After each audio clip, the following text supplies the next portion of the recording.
यहाँ हमारे डॉक्टर्स पूरे भारत में प्रोटेस्ट कर रहे हैं न्याय मांगने के लिए, और दूसरी तरफ हमारा ही एक दुष्कर्मी संत गुरमीत राम रहीम पैरोल पर फिर से रिहा हो गया है, क्योंकि यूपी में 10 सीटों पर उपचुनाव होने वाले हैं। क्या चुनाव के लिए ऐसे दुष्कर्मियों को जेल से वापस आना चाहिए? राम रहीम को लेकर बहुत बड़ी खबर, जेल में बंद राम रहीम आएगा बाहर, 21 दिन की फरलो मंजूर। आपको बता दें कि रोहतक जेल में बंद है राम रहीम। 9 अगस्त की रात आरजीकर मेडिकल कॉलेज में जो कुछ भी हैवानियत उस ट्रेनी डॉक्टर के साथ हुई पूरे देश ने देखा। क्या इसे रोका जा सकता था? लेकिन इसे रोकने की बजाय पॉलिटिकल पार्टीज आपस में एक ब्लेम गेम खेल रही हैं। वो एक दूसरे के ऊपर रेप का आरोप लगा रही है कि इस पार्टी का सदस्य रेपिस्ट है, इस पार्टी का सदस्य रेपिस्ट है, लेकिन कोई सोल्यूशन पर नहीं आ रहा है कि इसे कैसे रोका जाए। ये तो किसी भी राज्य में हो सकता है।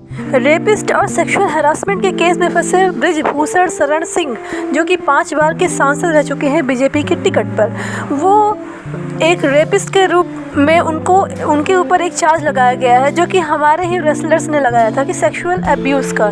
जब यही पॉलिटिकल पार्टी से थे तो पॉलिटिकल पार्टी क्यों आखिर न्याय देगी? दूसरे पर है गुरमीत राम रहीम सिंह, डेरा सच्चा सौदा के प्रमुख एंड चीफ। ये भी सिरसा के रहने वाले हैं। इनके ऊपर भी सेक्सुअल हरासमेंट और 2 साध्वी के साथ रेप करने का आरोप है, जो कि 20 साल की सज़ा सुनाई गई है सुप्रीम कोर्ट के द्वारा।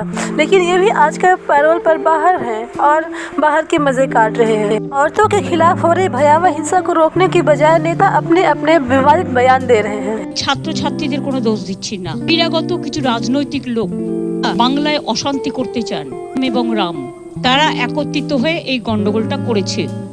नेता अपने ऊपर जिम्मेदारी लेने के बजाय एक दूसरे के ऊपर दोषारोपण करते रहते हैं। लेकिन इसमें उन विक्टिम्स के माँ बाप का क्या दोष है, या उस विक्टिम का क्या दोष है जो उसके साथ ऐसा घिनौना अपराध किया जाता है?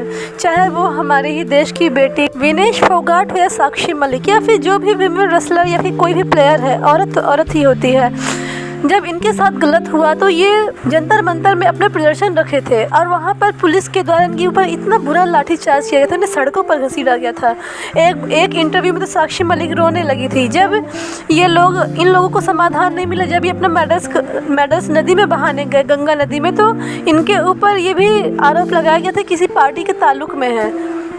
जब इस तरीके का दोषारोपण होता रहेगा तो हमारे देश की महिला कैसे सुरक्षित रहेगी? चाहे वो डॉक्टर हो, चाहे वो कोई शिशु हो, या 80 साल की दादियों को भी नहीं बख्शा जाता है ऐसे घिनौने अपराधों के द्वारा।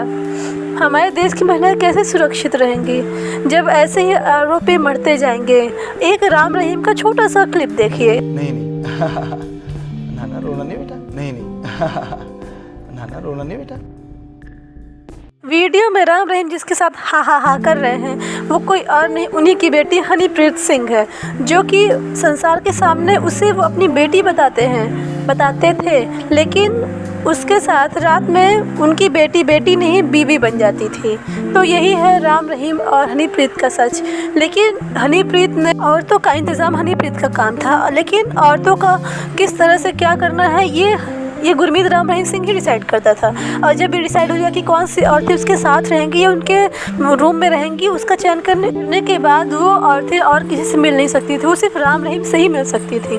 इन सब का सारा राज हनीप्रीत को पता था, लेकिन वो कभी किसी से कुछ नहीं कहते थे क्योंकि उसकी लाडली थी। दूसरी तरफ आते हैं ब्रिजभूषण शरण सिंह के लिए। तो ब्रिजभूषण शरण सिंह के ऊपर जब ये आरोप लगा कि इनके ऊपर सेक्सुअल हरासमेंट का केस है, तो ये केस जानने के बाद बीजेपी ने इन्हें टिकट नहीं दिया सांसदी के लिए। लेकिन इनके बेटे जो कि करण भूषण सिंह है, उनको टिकट मिल गया, और वो आज भी सत्ता में मौजूद है, जो कि जीत गए हैं इनकी पार्टी से। तो ब्रिजभूषण शरण सिंह, जो कि हमारे वीमेन रेसलर्स को अपनी जागीर समझते थे और उनके छाती में, उनके पेट में सांस चेक करने के बहाने हाथ लगाते थे, तो उन रेसलर्स ने जब ये केस किया कि ब्रिजभूषण शरण सिंह ऐसा करता है, तो आज वो केस कोर्ट में चल रहा है। लेकिन अभी तक ये प्रूफ नहीं हो पाया है कि ब्रिजभूषण शरण सिंह ने क्या किया। लेकिन जो औरतों के साथ हुआ, या आज भी होता है, या फिर दिन रात जो भी ऐसे गंदे केसेस सुनाई देते हैं औरतों के खिलाफ, इन सब का समाधान क्या हो सकता है? क्योंकि सारे के सारे रेपिस्ट और बलात्कारी या फिर मर्डरर जिनके ऊपर भी ऐसे घिनौने इल्ज़ाम लगे हैं, वो सारे के सारे पार्टी के करीबी या फिर पार्टी के सत्तावर नेता होते हैं। अब ऐसे हम लोग क्या करें? किसको वोट दें, किसको सरकार में रखें? क्योंकि सब के सब एक ही तरह है। उस रात जो हमारी ट्रेनिंग डॉक्टर के साथ जो दरिंदगी दिखाई गई, वो 45 मिनट कितने दर्दनाक रहे होंगे। उनके दोनों पैर राइट एंगल में पाए गए, जो कि बेड के एक दूसरे साइड और एक दूसरे साइड था। उनके पेरेंट्स के ऊपर क्या बीतती होगी। वो डॉक्टर अपने माता पिता की एकलौती संतान थी, बेटियों में। उनके पेरेंट्स का एक छोटा सा वीडियो देखिए, आपकी आंखों में आंसू आ जाए। ये जो हादसा हुआ है 9 अगस्त तकरीबन 10:30 बजे, मेरे पड़ोसी को मैं चीखते बिलखलाते हुए रोते हुए मुझे वो लिपटती है और कहती है कि सब कुछ खत्म हो गया। मैंने कहा क्या हुआ? नहीं, मेरी लड़की ने सुसाइड कर दिया है, ये खबर आई है हॉस्पिटल से। मैंने कहा सुसाइड किसने कहा, कैसे? बोले नहीं, उन्होंने कहा कि ये सुसाइड हुआ है। 3 घंटा खड़े रखा। एक पेरेंट्स जिनकी बच्ची 31 इयर्स ओल्ड की ऐसी खत्म हो जाती है, उनको 3 घंटा खड़ा रखा और ये हाथ जोड़ती रही। माँ बाप हाथ जोड़ते रहे, हमें एक बार दिखाओ, हमारी बच्ची का मुंह एक बार दिखाओ। हमको नहीं दिखाया गया। ये दोनों हस्बैंड वाइफ अंदर जाते हैं सेमिनार रूम में और ये पापा अपनी बॉडी ऑफ द गर्ल जिसके मुंह में खून था फोटो खींच के लाके मुझे दिखाते हैं। उन बच्ची का शरीर में कोई कपड़ा नहीं था, पैर दोनों राइट एंगल में मिला गया। जब ये भयावह घटना हो गई तो इस केस को नॉर्मल बताने के लिए कुछ डॉक्टर्स ने कोशिश करी, लेकिन जब पोस्टमार्टम की रिपोर्ट आई तो उसने सारा का सारा खुलासा कर दिया और इस केस को पुलिस को हैंडओवर कर दिया गया।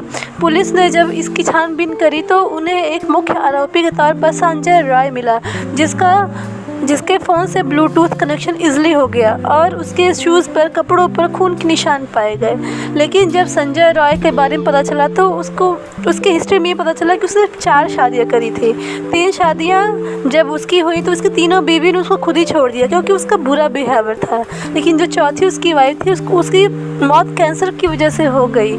लेकिन हमारी जो डॉक्टर बेटी थी, वो ट्रेनी डॉक्टर जो ट्रेनिंग ले रही थी उस हॉस्पिटल में, उसने बहुत संघर्ष किया खुद को बचाने के लिए। लेकिन जब उसने अटैक किया उस राक्षस के खिलाफ तो उसने उसके ऊपर बहुत बुरा प्रहार किया, उसका गला घोटा, उसके साथ गलत कार्य किया और उसके बाद जब उसने मौका देखा तो वहाँ से भाग निकला। लेकिन शुक्र है उस सीसीटीवी कैमरे का, जिसकी वजह से वो पकड़ा गया। लेकिन ये कारनामा यहाँ नहीं ख़त्म होता। उस रेप को एक सुसाइड बताया गया पेरेंट्स को कि लड़की ने सुसाइड कर लिया है। इसलिए आज तक ममता सरकार आज भी घिरी हुई है इन आक्रोशों की वजह से। जब यह निर्भया के साथ हुआ था तो शीला दीक्षित को खूब घेरा गया था, जिसकी वजह से आज तक कांग्रेस की सरकार दिल्ली में नहीं बन पाई है। क्या ऐसा कुछ ममता बनर्जी के साथ होगा? यदि ऐसा होता है तो ये बहुत अच्छा सबक होगा ऐसे पॉलिटिकल पार्टीज़ के लिए। हत्या, दुष्कर्म किसी भी पार्टी का हो, लेकिन करता तो किसी व्यक्ति के साथ ही है। क्या उसको उसकी तकलीफ़ या दर्द नहीं दिखाई देता? जो ऐसे नेता नपाड़ी उनको अपनी पार्टी के खेमे में शामिल कर लेते हैं, चाहे वो अखिलेश यादव हो या बीजेपी हो या कांग्रेस, कोई भी पॉलिटिकल पार्टी हो, टीएमसी, आखिर सब इनको शरण क्यों देती है? और जब शरण देती है तो इसका भुगतान भी हमें इन्हें बताना चाहिए कि इसका क्या हर्जाना भुगत हो सकता है। इसीलिए चैनल को सब्सक्राइब करें और ऐसी इन्फॉर्मेटिव वीडियोस आपको हमेशा मिलती रहेंगे।